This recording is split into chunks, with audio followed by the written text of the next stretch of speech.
What's up, everyone? It's a new year, new beginnings.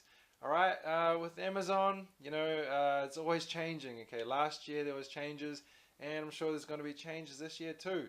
So in this video, I'm going to give you 3 tips of how you can be more successful on Amazon FBA in 2019. All right, let's do it.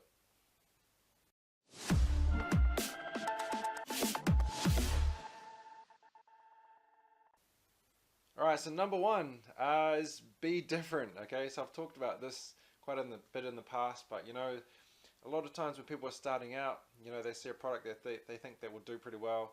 They find it on Alibaba, they put it online on Amazon, and then they struggle to sell it because there's so many people pretty much selling the exact same thing. And especially here in Japan, for the Japan market, with these with the more popular products, especially the cheaper ones, there's so many sellers, from China that are already selling them, and it makes it pretty tough, and they don't mind having a much lower price. So if you want better margins at the end of the day. So personally for me, I don't really want to deal with that kind of stuff. It's just seems like a bit of a waste of time. So first, is make your products different. Improve upon them. You can make them, the size different. You can make the material different. You could include different features, things like that to really to stand out. Of course, you can go the bundling route. Combine it together with another product to make some kind of better offer that way. You just you want your product to be better at the end of the day. And then another easier way is, of course, making better actual product pages. Doing better photos, improving on descriptions and things like that. You can go that way. Of course, there's more and more sellers coming on all the time. So, and that means that there's more products coming on all the time, and a lot of products are the same. So, you want to do your best to try and stand out and be better than your competition. All right, number 2 is build a brand. Okay, so if you're someone who's just starting out, it's pretty hard. It's understandable that all you're doing is just focusing on getting that that first product out, right? But it's also kind of probably the not way to go about thinking about it. You want to be, instead of thinking about just one product, think more about the niche as a whole. For example, if you want to sell say fishing lures, don't just think about the lures, but think about maybe next you could do fishing line, or maybe get into like fishing apparel, things like that.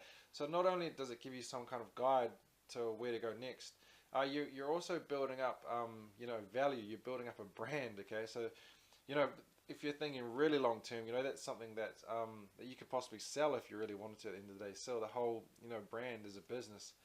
And then it also gives you the opportunity to upsell as well. If you're selling the similar products, it makes you a lot easier to sell to the same customers. And then also another reason why is because, say for example, you want to get into reaching out to influencers. Here in Japan, influencer marketing, or influencers in general are getting really big. Instagram is huge in Japan. YouTube is huge in Japan. And the thing is with these influencers, the Japanese influencers, Japan as a society, it's pretty closed off.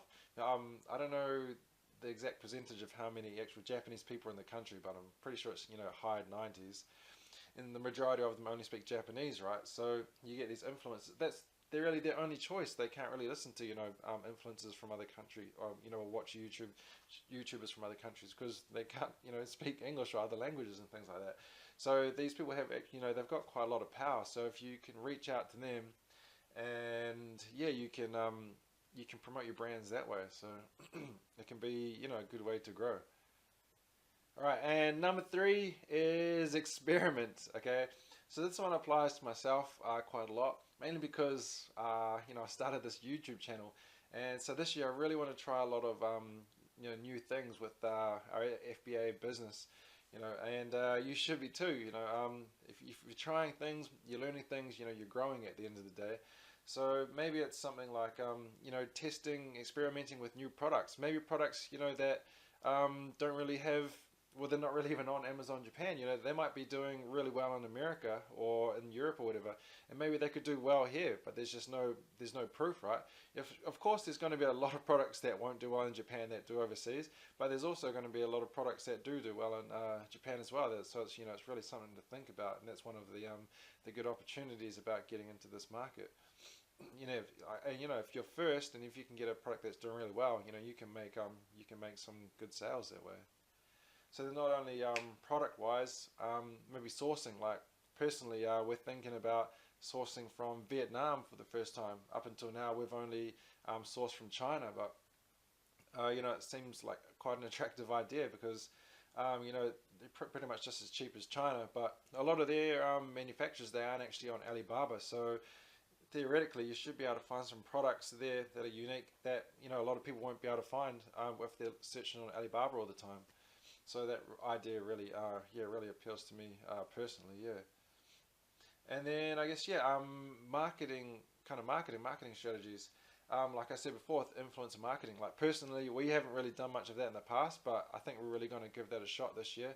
It's actually, you know, it seems to make quite a lot of sense to us. So yeah, we're probably going to be reaching out to YouTubers and Instagrammers here in Japan. Yeah, probably maybe things like, if you haven't yet, maybe trying you know, Facebook ads in Japan, or you know, working with using ManyChat and things like that. If you know, it's all about just experimenting and testing new things, and yeah, seeing what works. Right, and that's about it. Yeah, so Happy New Year, everyone. All right, let's make 2019 a great one. Yeah, I'm going to do my best to continue to put out videos on this channel, you know, about you know, Amazon FBA, specifically to Japan, you know, making money on Amazon Japan. If that sounds like something that's interesting to you, please click that subscribe button. If you haven't joined the Facebook group yet, it's just called Amazon Japan Exclusive. I'll leave the link in the description below. And yeah, that's it. All right, see you in another one. See you.